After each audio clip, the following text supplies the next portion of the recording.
नमस्कार साथियों, मैं नीतू ढाका एक बार फिर से आप सभी का स्वागत करना चाहूंगी आपके अपने परिवार एजुटेरिया यूट्यूब फैमिली पर।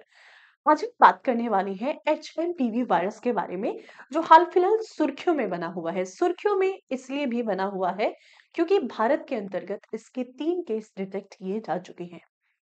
और चाइना की अगर हम बात करते हैं तो चाइना के अंतर्गत एक पैंडेमिक सिचुएशंस क्रिएट होने की संभावना है। हालांकि अभी तक डब्ल्यूएचओ या फिर चाइना ने ऑफिशियली इस बात को सामने नहीं रखा है। वहां से जो वीडियोस आ रही हैं, वहां से जो इन्फॉर्मेशन आ रही है, उनमें हम बहुत आसानी से देख पा रहे हैं कि वहां के जो अस्पताल हैं वो मरीजों से भरे हुए हैं। वहां के जो शमशान घाट है वो भी लाशों से भर चुके हैं। तो जानते हैं इसके बारे में सब कुछ, और आपकी क्या राय है चाइना को लेकर के कमेंट सेक्शन में एक बार जरूर बता दीजिएगा। चलिए, तो साइंटिफिक बेसिस पर इसके बारे में जानते हैं, हर एक पहलू को यहाँ पर कवर करने की कोशिश करेंगे। तो सबसे पहले अगर मैं भारत की बात करती हूँ तो भारत के अंतर्गत जो सबसे पहला केस है, सबसे पहला मामला 3 महीने की एक छोटी बच्ची, 3 महीने का यानी न्यू बॉर्न बेबी आप कह सकते हैं, 3 महीने की जो बच्ची है उसको ब्रोंकाइटिस न्यूमोनिया से वो पहले ही ग्रसित थी। उसके बाद उसको एचएमपीवी वायरस को भी डिटेक्ट किया गया है। दूसरा मामला जो आया है 8 महीने के एक शिशु का है, जिसको 3 जनवरी 2025 को परीक्षण पॉजिटिव आया था। और उसके बाद से इंडिया में भी इसके लिए कि भाई आप लोग सैनिटाइजेशन या फिर इस तरीके की चेतावनियां दी जा रही हैं। जानेंगे हम लोग ब्रोंकाइटिस न्यूमोनिया क्या होता है, न्यूमोनिया के बारे में जानेंगे। इसके साथ-साथ एचएमपीवी वायरस के बारे में जानेंगे। सबसे पहला पॉइंट ये बनता है कि ये जो वायरस है, ये बच्चों को क्यों प्रभावित कर रहा है? हाल-फिलहाल कोई नया वायरस नहीं है ये। सबसे पहले 2001 में डिटेक्ट किया जा चुका है ऑलरेडी ये, यानी कि लगभग आज से मैं कहूँ तो 24 साल पुराना ये वायरस है, जिसको हम 24 साल पहले ही डिटेक्ट कर चुके हैं। तो इसके बारे में जानते हैं किस तरीके का वायरस है और कैसे ये हमें प्रभावित करता है। बच्चों के अंदर या फिर बूढ़ों के अंदर सबसे ज़्यादा केस केस देखने को यहाँ पे मिलते हैं। ऐसा क्यों है? क्या सिनेरियो है? पेशेंस के साथ लास्ट तक देखिएगा। इस एक-एक पॉइंट को हम लोग यहाँ से क्लियर करते हुए चलेंगे। देखो, चाइना जो है कंप्लीटली अलर्ट मोड पर है।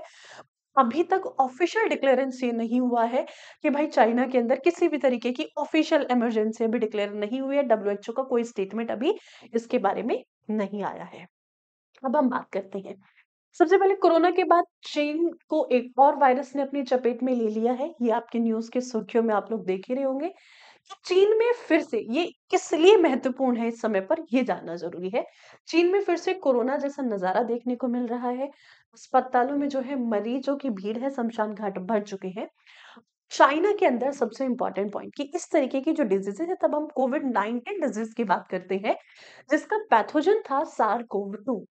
तो इस तरीके के जो वायरल आउटब्रेक है वो बार-बार चाइना से क्यों हो रहे हैं? इस तरीके के आउटब्रेक वहाँ पर देखने को क्यों मिलते हैं? तो हाल फिलहाल में जो चाइना के अंदर आउटब्रेक है, एचएमपीवी, इन्फ्लुएंजा ए, माइकोप्लाज्मा न्यूमोनिया या फिर व्हाइट लंग डिजीज, इवन अगर हम बात करते हैं कोविड-19 की भी प्रभाव चीन के अंतर्गत देखने को मिल रहे हैं।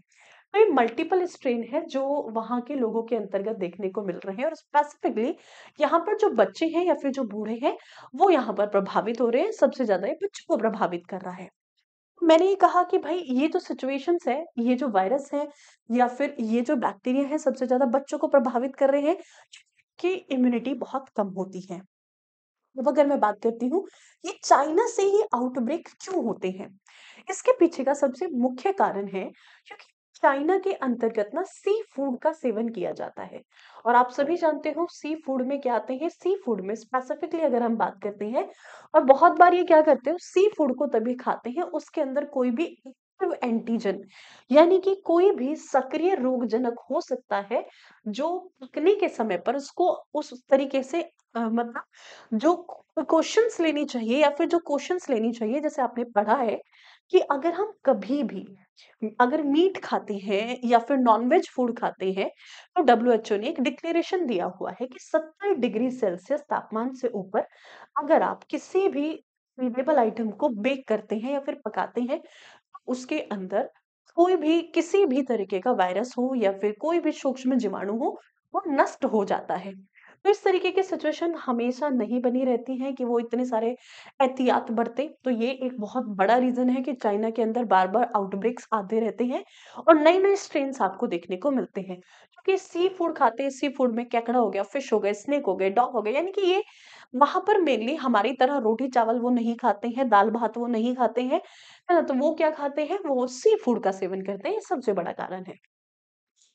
और ये पॉइंट ध्यान रखना है। नाउ मोस्ट इम्पोर्टेंट, एचएमपीवी के बारे में जानते हैं कि एचएमपीवी है क्या? एचएमपीवी की फुल फॉर्म है ह्यूमन मेटा न्यूमो वायरस।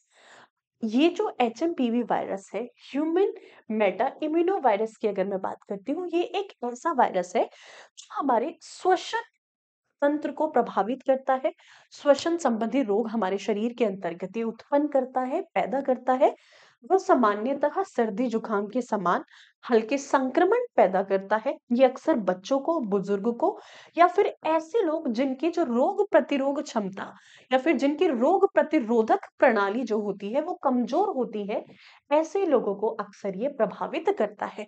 ऐसे ही आपने कोविड-19 के टाइम पर देखा होगा कि ऐसे लोग जिनकी जो रोग प्रतिरोधक क्षमता थी या फिर अगर हम इम्यूनिटी की बात करते हैं, इम्यूनिटी वीक थी, वो लोग जल्दी इस तरीके के रोगों से प्रभावित होते हैं।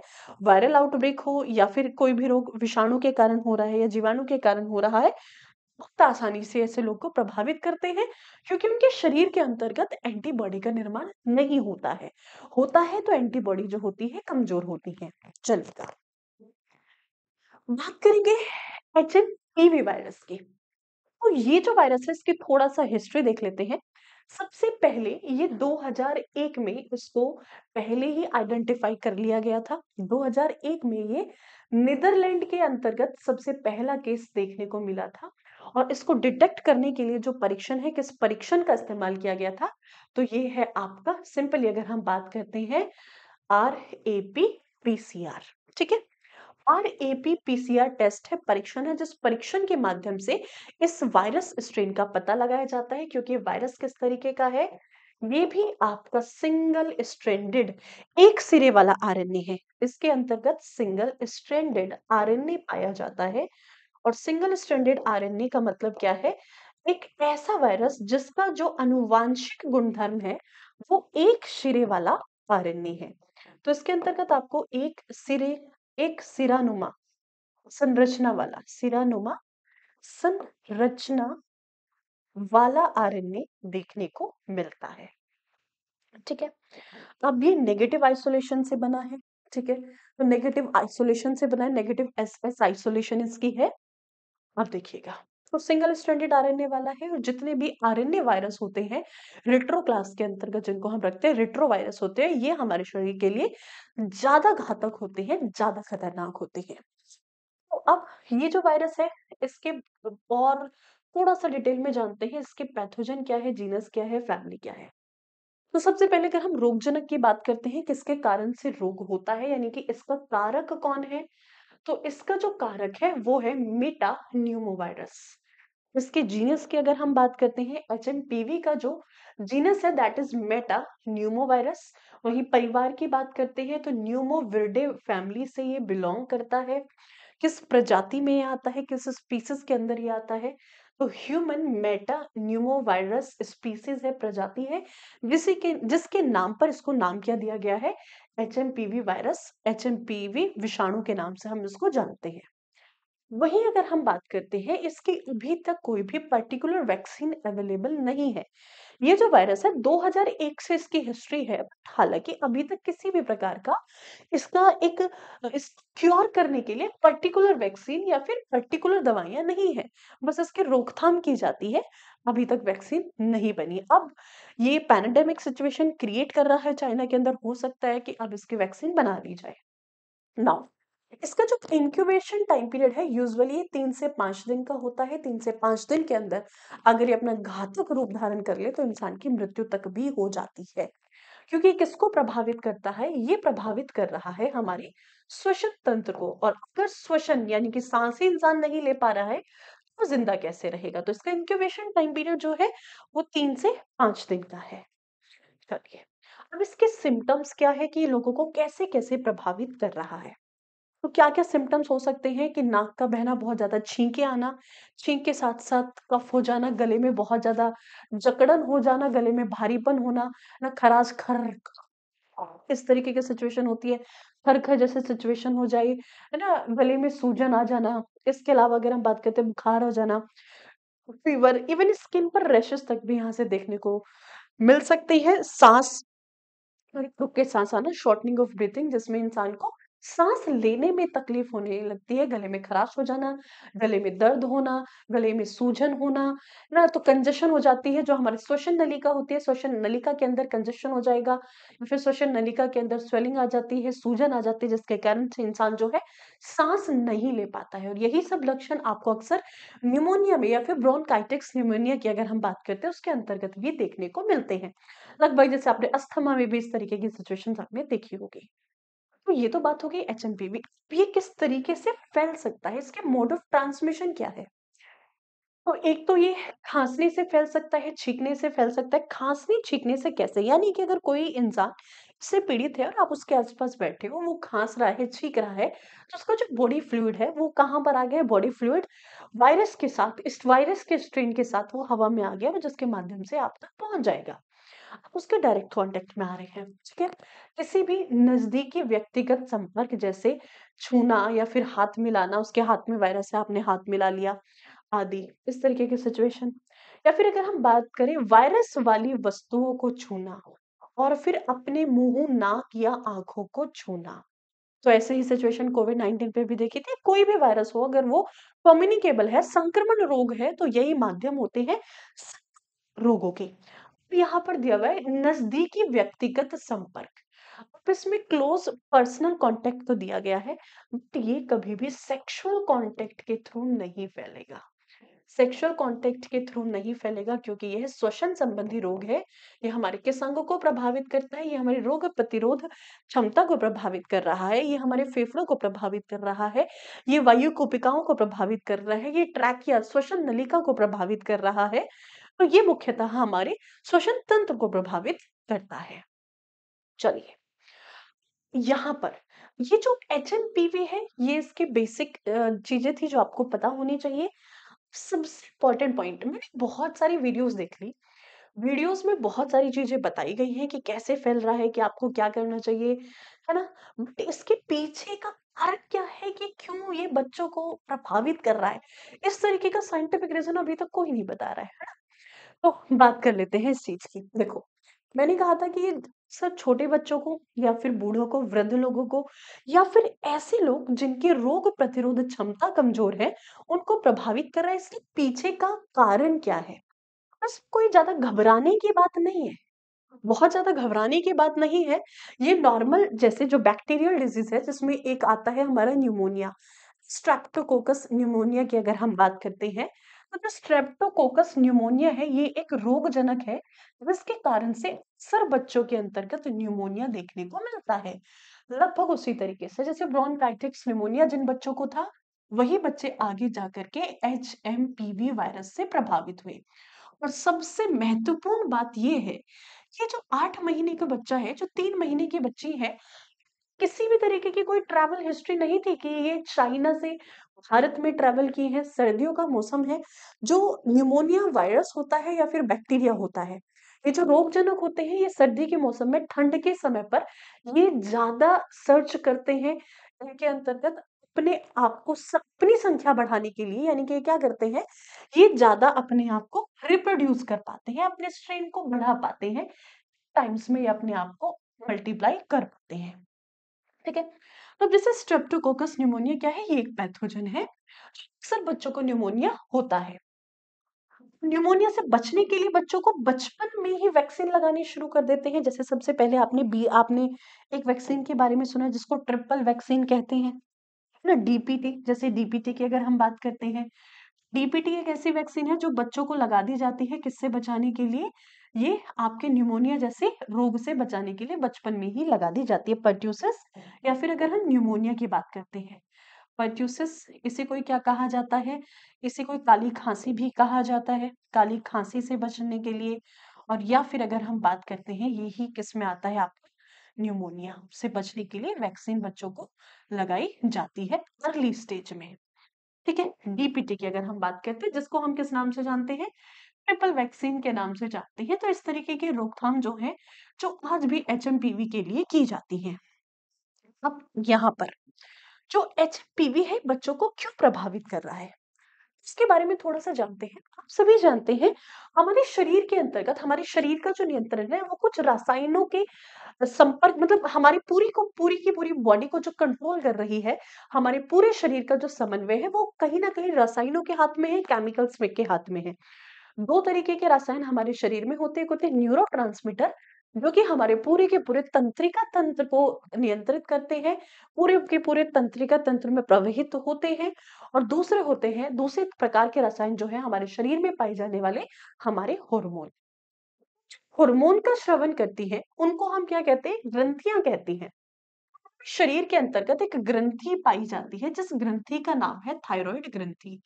और ये जो ग्रंथि है, ये ग्रंथि कहाँ पर पाई जाती है, तो दिल के बिल्कुल पीछे होती है। हमारी छाती में जो हमारा दिल है, मध्य में बिल्कुल दिल है, और इस दिल के बिल्कुल पीछे ये जो देख रहे हो, तो दिल के बिल्कुल पीछे एक ग्रंथि होती है, जिस ग्रंथि को हम थायराइड ग्रंथि के नाम से जानते हैं।